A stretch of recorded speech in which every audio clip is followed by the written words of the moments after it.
भारत ने 1971 युद्ध के बाद अपनी सबसे बड़ी सैन्य कार्रवाई की और इस कार्रवाई में आतंकी ठिकानों और सरगनाओं को निशाना बनाया गया। इसके बाद पाकिस्तान सीज फायर के लिए सहमत हुआ, जिसके बाद पहली बार देश के रक्षा मंत्री का बयान सामने आया। उन्होंने ऑपरेशन सिंदूर की कार्रवाई में सेना के शौर्य की तारीफ की है और कहा कि सेना की कार्रवाई की धमक रावलपिंडी तक सुनाई पड़ी।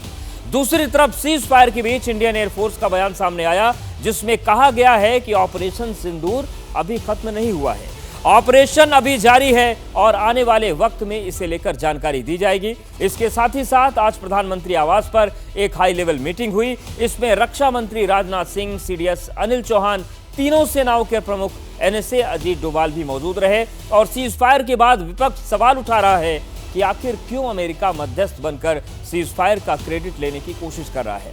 रक्षा मंत्री राजनाथ सिंह ने लखनऊ में ब्रह्मोस सेंटर का वर्चुअल तरीके से उद्घाटन किया, जहां उन्होंने कहा कि सरहद पार भी आतंकियों की जमीन सुरक्षित नहीं है।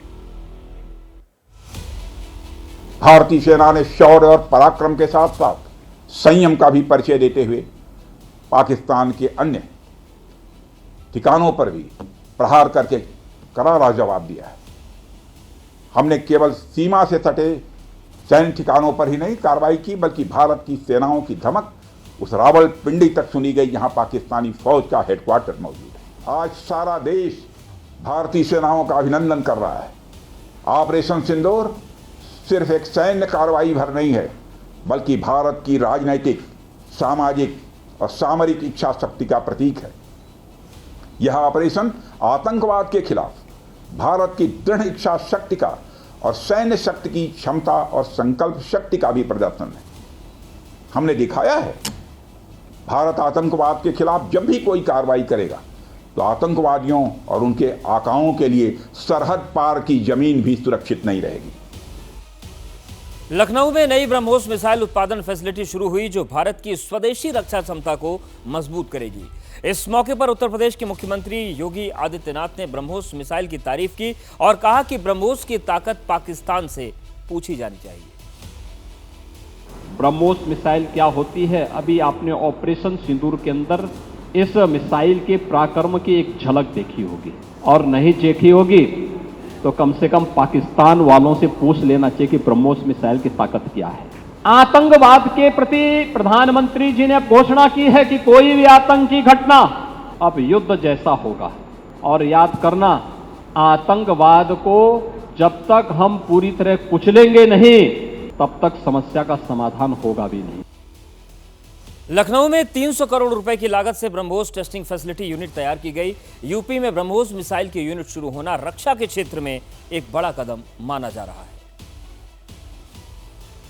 300 करोड़ की लागत से तैयार किए गए ब्रह्मोस टेस्टिंग फैसिलिटी का आज देश के रक्षा मंत्री राजनाथ सिंह ने उद्घाटन किया। हालांकि उन्होंने वर्चुअल जुड़ करके ये उद्घाटन किया और इस मौके पर उत्तर प्रदेश के मुख्यमंत्री योगी आदित्यनाथ भी मौजूद रहे।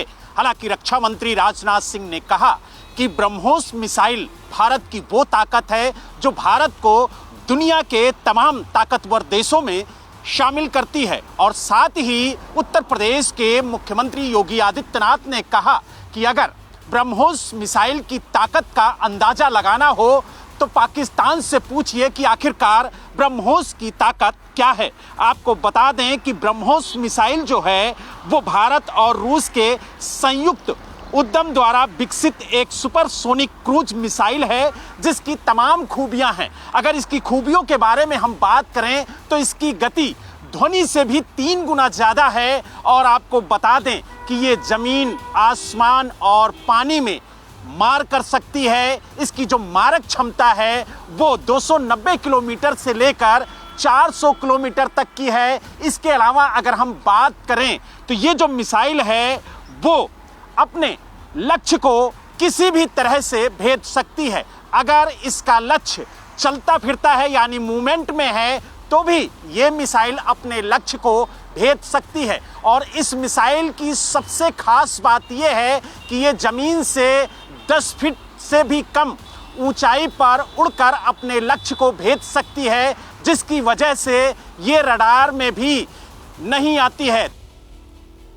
लखनऊ में ब्रह्मोस की जो यूनिट लगाई गई है, साल में 100 ब्रह्मोस मिसाइल बनाएगी। और सबसे खास बात यह है कि उत्तर प्रदेश में जिस तरीके से डिफेंस कॉरिडोर बनाया गया है, उसके तहत ब्रह्मोस मिसाइल की जो यूनिट है वो लखनऊ में लगाई गई है और भारतीय रक्षा के लिए महत्वपूर्ण उपक्रम है। साथ ही साथ जो भारत डिफेंस के क्षेत्र में एक्सपोर्ट की बात करता है, उस लिहाज से भी एक महत्वपूर्ण उपलब्धि है। और इन सब के बीच लखनऊ में उस यूनिट का शुभारंभ हुआ। रक्षा मंत्री राजनाथ सिंह ने वर्चुअली उसका शुभारंभ किया।